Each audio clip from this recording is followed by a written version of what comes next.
दोस्तों नमस्कार। स्वागत है आपका हमारे इस YouTube मंच पर। दोस्तों, उत्तर प्रदेश के डीजीपी की नियुक्ति का मामला क्या लखनऊ और दिल्ली की जंग में तब्दील होता दिख रहा है? एक तरफ भारतीय जनता पार्टी की अंदरूनी जंग, दूसरी तरफ सत्ता और प्रशासन के बीच सियासत का संतुलन साधने की कवायद, तीसरी तरफ उत्तर प्रदेश के सामाजिक समीकरणों को साधने में भारतीय जनता पार्टी की लगातार विफलता, और इन सब से आगे जाकर केंद्र में गठबंधन सरकार चलाने की मजबूरी के बीच लखनऊ की सत्ता पर काबिज योगी आदित्यनाथ का बढ़ता हुआ कद। क्या इन सब का निदान एक झटके से, एक फैसले से योगी आदित्यनाथ ने दिल्ली को चुनौती के रूप में पेश कर दिया है? दरअसल जो कैबिनेट ने फैसला लिया, यूपी सरकार ने जो नई नियमावली जारी की, उस नियमावली के सहारे न सिर्फ गुजरात लॉबी को आईना दिखाने की कोशिश की गई, बल्कि तमाम अनछुए पहलुओं को एक झटके में दुरुस्त करने की कोशिश की गई, जिससे साफ साफ संदेश चला जाए कि लखनऊ दिल्ली के सामने झुकने वाला नहीं है, लखनऊ गुजरात लॉबी के सामने झुकने वाला नहीं है। और गुजरात लॉबी बनाम गोरखपुर की सियासी वर्चस्व की लड़ाई, गोरखपुर उसमें पीछे हटने को तैयार नहीं है। कई सारी चीजें एक साथ तय हो रही है। लेकिन क्या योगी आदित्यनाथ ने जो नई नियमावली बनाई है, क्या उनके व्यक्तित्व के हिसाब से यह सूट करती है? क्या यह बहुत उचित जान पड़ती है? उसकी भी चर्चा करेंगे। लेकिन सबसे पहले चर्चा जरूरी हो जाती है इस बात की कि ऐसा योगी आदित्यनाथ की सरकार ने किया क्या है। तो दरअसल 2006 में सर्वोच्च न्यायालय ने एक फैसला दिया था, और फैसला यह था कि राज्यों में डीजीपी की जो नियुक्ति होती है, उस नियुक्ति की प्रणाली में यूपीएससी और डीओपीटी यानी केंद्रीय कार्मिक मंत्रालय और संघ लोक सेवा आयोग, इसकी भी एक छोटी सी भूमिका हो। भारत का संविधान तो कहता है कि राज्य में जो प्रशासनिक नियंत्रण होता है, जो नियुक्ति का अधिकार होता है, वो सीधे सीधे राज्य के प्रशासनिक मुखिया यानी राज्य के मुख्यमंत्री और उनकी कैबिनेट के विवेक पर निर्भर करता है। लेकिन एक चेक एंड बैलेंस लाने की कोशिश की गई। 18 साल पुराना फैसला। वो फैसला क्या था? वो फैसला यह था कि पहले की तरह राज्य सरकारें अब राज्य के पुलिस महानिदेशक की नियुक्ति नहीं कर पाएंगी, यानी डीजीपी की नियुक्ति। डीजीपी की नियुक्ति के मामले में सर्वोच्च न्यायालय ने फैसला दिया कि राज्य में जो भी डीजी रैंक के अधिकारी होंगे, डीजी रैंक यानी वो आईपीएस अधिकारी जो कम से कम 30 साल की सेवा पूरी कर चुके हैं और सरकार के कानूनों के मुताबिक 30 साल की सेवा अवधि पूरी करने वाला व्यक्ति डीजी रैंक में आ जाता है। उसी में से राज्य सरकार किसी को डीजीपी बनाती है। तो जो भी अधिकारी डीजी रैंक में आ गए हैं, उनकी पूरी सूची यूपीएससी को और डीओपीटी को भेजी जाएगी, और फिर ये दोनों अपनी मर्जी और सहमति से उनका पूरा बायोडाटा, पूरा खाका उन अफसरों का निकालकर उसमें से टॉप 3 की लिस्ट बना करके राज्य सरकार को भेजेंगे, और उन टॉप 3 में से यानी 3 शीर्ष नामों में से जिसे राज्य के मुख्यमंत्री और उनकी कैबिनेट चाहे डीजीपी बना दे। यह परंपरा 18 सालों से चल रही थी। अब इसमें होता क्या था कि पहले से किसी राज्य में डीजी रैंक के कहीं 2 अधिकारी हैं, कहीं 4 अधिकारी हैं, कहीं 15, 16, 12 जो भी हो, जितने भी अधिकारी उस वक्त यानी पुराने डीजीपी के रिटायरमेंट के वक्त जितने भी अधिकारी होते हैं डीजी रैंक के, उनकी सूची बनाकर जाती थी दिल्ली। अलग अलग राज्य सरकार यही करते थे, और फिर दिल्ली से एक टॉप 3 की लिस्ट, उन्हीं में से टॉप 3 का सिलेक्शन करके 3 लोगों को शॉर्ट लिस्टेड करके राज्य सरकार को भेजा जाता था। यह परंपरा उत्तर प्रदेश में चली 2022 में मुकुल गोयल तक। मुकुल गोयल को राज्य सरकार ने अक्षम मानते हुए पद से हटा दिया, और उसके बाद दिल्ली और लखनऊ के बीच जो रस्साकसी चली, जो राज्य सरकार पूरा पैनल भेजती थी कि कौन कौन से अधिकारी डीजी रैंक में है, और उनमें से जिन 3 नामों को यूपीएससी और डीओपीटी से सेलेक्ट करके भेजा जाता था कि आप इन तीनों में से किसी को डीजीपी बना लीजिए, उसे राज्य सरकार पसंद नहीं करती थी। नतीजा यह होता था कि उन तीनों नामों को मानने से योगी आदित्यनाथ की सरकार मना करती थी, और फिर कार्यवाहक डीजीपी बना करके काम चलाया जा रहा था, चाहे देवेंद्र सिंह चौहान हो या विजय कुमार हो या कोई और हो। यह काम पिछले 2.5 सालों से चल रहा था। इसी बीच सुप्रीम कोर्ट ने यूपी समेत उन 7 राज्यों को जहां कार्यवाहक डीजीपी जैसी व्यवस्था अमल में लाई जाती रही है, उनको नोटिस जारी कर पूछा कि यह कैसे हो रहा है, क्यों हो रहा है। 14 नवंबर तक उसमें जवाब दाखिल करना है। और जवाब दाखिल करने के पहले अभी 2 दिन पहले उत्तर प्रदेश के मुख्यमंत्री योगी आदित्यनाथ अचानक दिल्ली आए थे, वापस लखनऊ पहुंचे और आज सुबह सुबह यह नियमावली आ गई। उत्तर प्रदेश पुलिस महानिदेशक नियुक्ति नियमावली, इस तरह से कुछ नाम है, उसके माध्यम से एक नई नियमावली आ गई। और नई नियमावली में दिल्ली भेजे जाने की प्रक्रिया को सिरे से नकार दिया गया। सिरे से नकार दिया गया, यानी सुप्रीम कोर्ट का जो 2006 का फैसला था उसे उत्तर प्रदेश सरकार ने मानने से मना कर दिया। अब सुप्रीम कोर्ट का फैसला सही है गलत है ये एक अलग मुद्दा है। चीफ जस्टिस डीवाई चंद्रचूड़ भी कहते हैं कि जनता को जिस निर्णय से असंतुष्टि लगे, जो अच्छा ना लगे, वो सर्वोच्च न्यायालय का ही फैसला क्यों ना हो, उसकी आलोचना का अधिकार है। व्यक्तिगत तौर पर मुझे भी लगता है कि सर्वोच्च न्यायालय का वो फैसला सही नहीं था। राज्य में डीजीपी कौन होगा, चीफ सेक्रेटरी कौन होगा, डीएम कौन होगा, एसपी कौन होगा, कमिश्नर कौन होगा, ये राज्य सरकार के मुखिया को और राज्य सरकार को तय करने का पूरा अधिकार होना चाहिए कि डीजी रैंक के किस अधिकारी को डीजीपी बनाए, सीएस रैंक के किस अधिकारी को चीफ सेक्रेटरी बनाए। यह अधिकार उसे होना चाहिए। दिल्ली का दखल नहीं होना चाहिए, क्योंकि भारत में संघीय व्यवस्था है, राज्य सरकारों के अपने अधिकार हैं और राज्य सरकार दिल्ली के मातहत नहीं बल्कि भारत के संविधान के मातहत चलती है। लिहाजा वो फैसला मुझे व्यक्तिगत तौर पर भी अच्छा नहीं लगा, लेकिन मेरी व्यक्तिगत इच्छा या किसी नागरिक की व्यक्तिगत इच्छा से देश नहीं चलता, चलना भी नहीं चाहिए। अब इसी फैसले को, जो सर्वोच्च न्यायालय का 2006 का फैसला मैंने बताया, उसे उलट कर रख दिया गया। और उलटने के पीछे नई नियमावली जो बनाई गई है, उसके पीछे कारण क्या था कि दिल्ली की भाजपा की सरकार यानी केंद्र की सरकार कथित तौर पर यह चाहती है कि लखनऊ में डीजीपी और चीफ सेक्रेटरी उसका आदमी रहे और परोक्ष रूप से सत्ता में उसके दिशा निर्देशों का पालन करे, न कि उत्तर प्रदेश की सरकार के दिशा निर्देशों का। स्वाभाविक है कि अगर ऐसी मंशा किसी की भी होगी तो रस्साकसी होनी तय है। संविधान ने अधिकार दिया राज्य को सरकार चलाने का अधिकार, और डीजीपी और चीफ सेक्रेटरी यानी सत्ता के शीर्ष पर बैठे हुए 2 लोगों को कोई दूसरा अपॉइंट करे या उस अपॉइंटमेंट में अपनी दखलंदाजी पेश करे, यह भला कैसे हो सकता था। तो खैर, योगी आदित्यनाथ की सरकार ने नियमावली निकाली और दिल्ली के दखल को निकाल बाहर फेंका है। नई नियमावली के मुताबिक रिटायर्ड हाई कोर्ट के कोई जज डीजीपी अपॉइंटमेंट कमेटी यानी डीजीपी नियुक्ति समिति जो बनेगी उसके अध्यक्ष होंगे और उनके कुछ मेंबर होंगे, जिसमें चीफ सेक्रेटरी भी होंगे यानी मुख्य सचिव, राज्य लोक सेवा आयोग के अध्यक्ष या उनके द्वारा नामित कोई व्यक्ति होंगे, यूपीएससी का कोई एक व्यक्ति होगा और भी 2-3 लोग होंगे। और ये कमेटी सेलेक्ट करेगी कि डीजीपी किसे होना चाहिए। ये एक प्रक्रिया सामने आई है। अब इस प्रक्रिया के क्या लूप होल्स हैं उसकी भी चर्चा करेंगे, लेकिन सबसे पहले चर्चा ये जरूरी हो जाती है कि आखिर नरेंद्र मोदी बहुमत के आंकड़े से नीचे जो आ गए, 240 से नीचे जब वो 272 से नीचे जब वो आ गए, नीतीश कुमार और नायडू यानी नानी फैक्टर पर जब उन्हें निर्भर रहना पड़ा, तो यही वो माकूल वक्त लगा लखनऊ को कि दिल्ली को जवाब दिया जाए।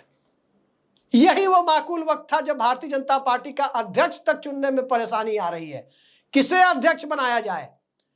तो लखनऊ को साफ साफ लगने लगा कि अब ये लोहा गर्म है, और जब लोहा गर्म है तो हथौड़ा मारने का यही वक्त है। मत भूलिए कि नरेंद्र मोदी ने भी एक दौर में यही किया है। अटल बिहारी वाजपेयी तो मनाली चले गए थे रूठ कर कि नरेंद्र मोदी को गुजरात के मुख्यमंत्री को पद से हटाया जाए, तब भी नरेंद्र मोदी हटने के लिए तैयार नहीं हुए थे। उसके पहले जब अटल बिहारी वाजपेयी प्रधानमंत्री पद पर थे और तब उन्हें हटाना चाहते थे, तो गोवा कार्यकारिणी जो भाजपा की 2002 में हुई थी, वहां किस तरह की स्क्रिप्ट लिखी गई और उस स्क्रिप्ट का मंचन किस तरह से किया गया उस कार्यकारिणी में, वो पूरे देश को पता है कि क्या हुआ था। किस तरह से इस्तीफा पेश करके शहीदी मुद्रा में लाने की कोशिश की गई नरेंद्र मोदी को गुजरात के मुख्यमंत्री को, और किस तरह से कार्यकारिणी के सदस्यों द्वारा मोदी इस्तीफा नहीं देंगे, मोदी बने रहेंगे, इस तरह के नारे लगवाए गए और अटल बिहारी वाजपेयी और जसवंत सिंह की पूरी मुहिम को सैबोटेज कर दिया गया। तो जो काम अटल आडवाणी के दौर में अटल बिहारी वाजपेयी की मंशा के खिलाफ जाकर नरेंद्र मोदी और भारतीय जनता पार्टी उनके पीछे खड़ी होकर के जो काम कर रही थी, वही काम आज योगी आदित्यनाथ तो कर रहे हैं। यह वक्त दिल्ली के सामने झुकने का नहीं है, यह वक्त उस कथित गुजरात लॉबी के सामने झुकने का नहीं है। और इसमें एक बड़ा उपयुक्त मोहरा उन्हें मिल गया डीजीपी की नियुक्ति का मामला, जिसमें सुप्रीम कोर्ट को जवाब देना है तो जवाब के पहले नियमावली जारी कर दो। लेकिन सवाल यह उठता है कि इसकी अचानक नौबत क्यों आई? क्या सिर्फ सुप्रीम कोर्ट के 14 नवंबर तक की मियाद की वजह से? जी नहीं, वो एक कारण जरूर है।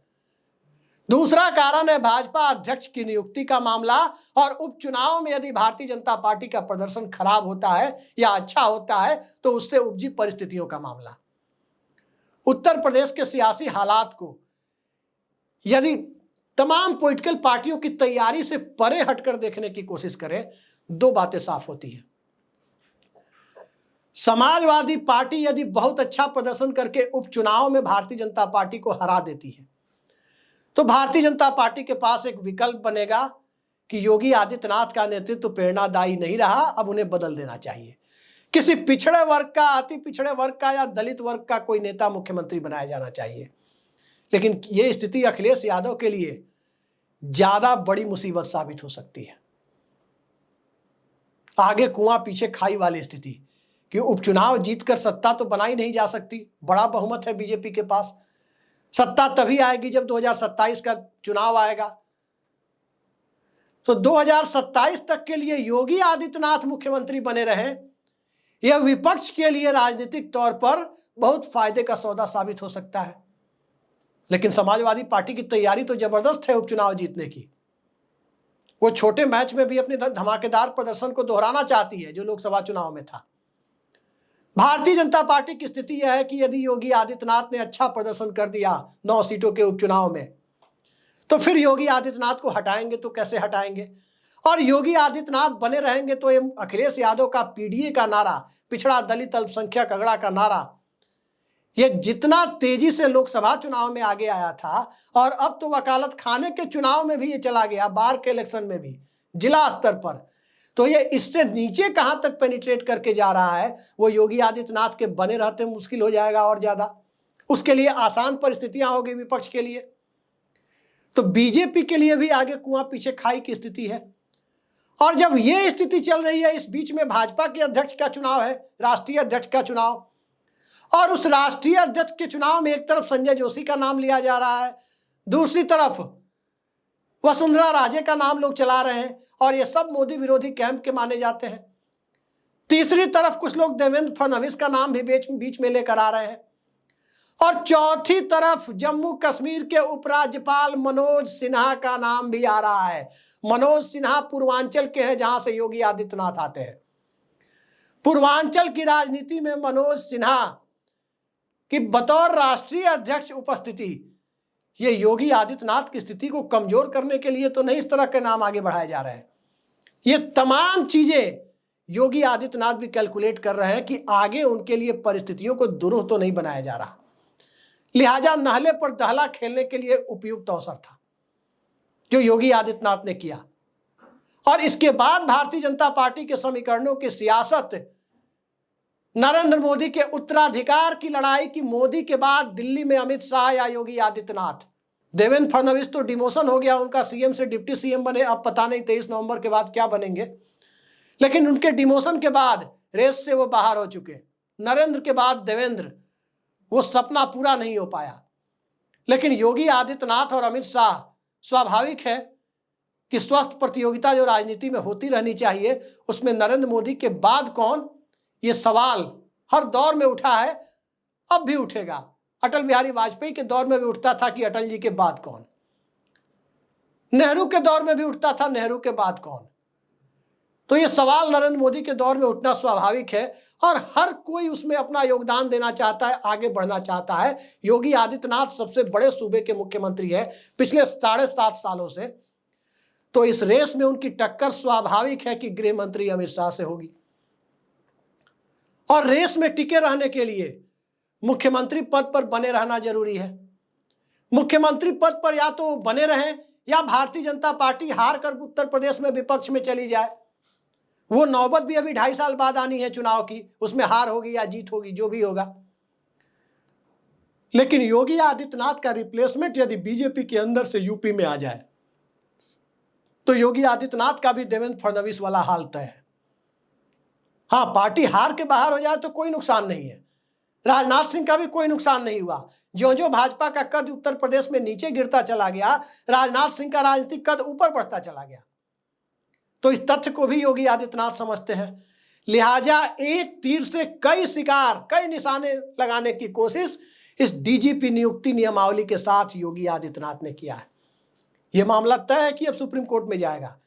यह भी तय है कि कई लोग इसे कोर्ट की अवमानना बताने की कोशिश करेंगे। यह भी तय है कि 14 नवंबर या उसके बाद जो पहली सुनवाई इस मामले पर होगी, उसमें इस मामले को लेकर सुप्रीम कोर्ट में तीखी बहस होगी। लेकिन यह कानून का विषय है। अब सवाल यह उठता है कि योगी आदित्यनाथ जो उत्तर प्रदेश के मुख्यमंत्री के बाद अपना प्रमोशन चाहते हैं, क्या यह नई नियमावली उनके व्यक्तित्व के, उनकी राष्ट्रीय महत्वाकांक्षा को देखते हुए और उनके राजनीतिक कद को देखते हुए बहुत उचित जान पड़ती है? जी नहीं। मत भूलिए कि योगी आदित्यनाथ एक ताकतवर मुख्यमंत्री हैं। योगी आदित्यनाथ कोई राबड़ी देवी और नरेंद्र मोदी की तरह बने हुए मुख्यमंत्री नहीं है, जिन्होंने मुख्यमंत्री बनने के पहले कोई चुनाव तक नहीं लड़ा था, विधानमंडल का मुंह तक नहीं देखा था। योगी आदित्यनाथ 20 साल संसद में गुजारने के बाद बने हुए मुख्यमंत्री हैं और इस देश के इतिहास में सिर्फ 2 प्रधानमंत्री ऐसे बने जो 20 साल संसद में गुजारने के बाद प्रधानमंत्री बने, चंद्रशेखर और अटल बिहारी वाजपेयी। सिर्फ 2 प्रधानमंत्री 20 साल संसद में गुजारने के बाद योगी आदित्यनाथ मुख्यमंत्री बने, प्रधानमंत्री नहीं। और अब वो दिल्ली जाना चाहते हैं, तो कहीं ना कहीं योगी आदित्यनाथ के व्यक्तित्व की परीक्षा भी यहां थी कि आखिर इस तरह की नियमावली के माध्यम से क्या वो जो करना चाहते हैं वो सिद्ध करने में कामयाब हो रहे हैं। दरअसल कोई भी अधिकारी की नियुक्ति, सामान्य प्रशासन की नियुक्ति कैसे होनी चाहिए? राज्य का एक जागरूक नागरिक जो गांव या कस्बे में रहता है वो भी जानता है कि राज्य के 10 तेज तर्रार और ईमानदार अधिकारी कौन है, आईएएस या आईपीएस। क्या 20 साल सांसद रह चुका व्यक्ति नहीं जानता? क्या 7.5 साल से मुख्यमंत्री के पद पर बैठा हुआ व्यक्ति नहीं जानता? 27 सालों से ज्यादा का अनुभव लेकर जो व्यक्ति सक्रिय राजनीति, संसदीय और विधानमंडल की राजनीति कर रहा है, वो नियमावली के सहारे और एक कमेटी के सहारे डीजीपी का सिलेक्शन करेगा? योगी आदित्यनाथ के शासन करने के बहुत तौर तरीके से व्यक्तिगत तौर पर कुछ मामलों से मैं भी असहमत रहा हूं, चाहे वो बुलडोजर जस्टिस सिस्टम हो, चाहे वो इनकाउंटर पॉलिसी हो। लेकिन योगी आदित्यनाथ एक काबिल राजनेता और काबिल प्रशासक है, इससे कभी इनकार नहीं रहा। काबिल व्यक्ति भी गलतियां करता है, चूक करता है। क्रिकेट की भाषा में कहें तो कार्ल हूपर के रूप में मैंने अपने स्कूल के दिनों में एक ऐसे बैट्समैन को देखा है जिसने अपनी प्रतिभा के साथ कभी न्याय नहीं किया। उतना बड़ा बैट्समैन अपने टैलेंट को यूं ही जाया कर दिया। तो क्या योगी आदित्यनाथ भी राजनीति के कार्ल हूपर बन रहे हैं? दरअसल उत्तर प्रदेश के मुख्यमंत्री के पद पर योगी आदित्यनाथ का 7.5 साल का कार्यकाल वो प्रेरणादायी रहा हो या ना रहा हो, वो इफेक्टिव रहा हो या ना रहा हो, इस देश के सर्वोच्च पद के दावेदारों की सूची में योगी आदित्यनाथ का नाम है। और 27 साल सक्रिय संसदीय जीवन बिताने के बाद क्या योगी आदित्यनाथ उत्तर प्रदेश कैडर के 5-10 ऐसे अधिकारियों को नहीं जानते जो जिन्हें डीजीपी या चीफ सेक्रेटरी बना सके? एक कमेटी की क्या जरूरत थी? भारत के संविधान ने उन्हें अधिकार दिया है डीजीपी चुनने का, चीफ सेक्रेटरी चुनने का। बतौर मुख्यमंत्री और बतौर स्टेट कैबिनेट के मुखिया यह अधिकार मिला है। अब ये कमेटी बना करके क्या वो अपनी राजनीतिक अक्षमता का सार्वजनिक परिचय दे रहे हैं कि इतने दिनों तक सत्ता में रहने के बाद वो किसी को नहीं जानते? कमेटी बताएगी कि कौन काबिल अधिकारी है। अगर 7.5 साल मुख्यमंत्री रहने, 5 बार लोकसभा चुनाव जीतने, 20 साल संसद में बिताने के बाद कई सारे डीएमएसपी उन्होंने देखे होंगे 1998 से लेकर आज 2024 तक, क्या उन्हें नहीं पता कि इनमें से कौन अधिकारी काबिल हो सकता है? उत्तर प्रदेश में पार्टी का काम देखा, हिंदू युवा वाहिनी को देखा, पूरब से पश्चिम तक राज्य के कई दौरे किए, कई अधिकारियों से आमना सामना हुआ। अगर इसके बावजूद एक कमेटी की जरूरत पड़ रही है तो बहुत माफी के साथ कहना पड़ता है कि योगी आदित्यनाथ की प्रशासनिक क्षमता पर उसकी एक आलोचनात्मक व्याख्या तो बनती है। योगी आदित्यनाथ नरेंद्र मोदी और राबड़ी देवी नहीं है। नरेंद्र मोदी और राबड़ी देवी को इसके लिए माफ किया जा सकता है कि उन्होंने मुख्यमंत्री और प्रधानमंत्री बनने के पहले संसद और विधानसभा का मुंह नहीं देखा था, कभी चुनाव नहीं लड़े थे। हो सकता है कि वो अगर होते तो उन्हें ऐसी कमेटी की जरूरत पड़ती।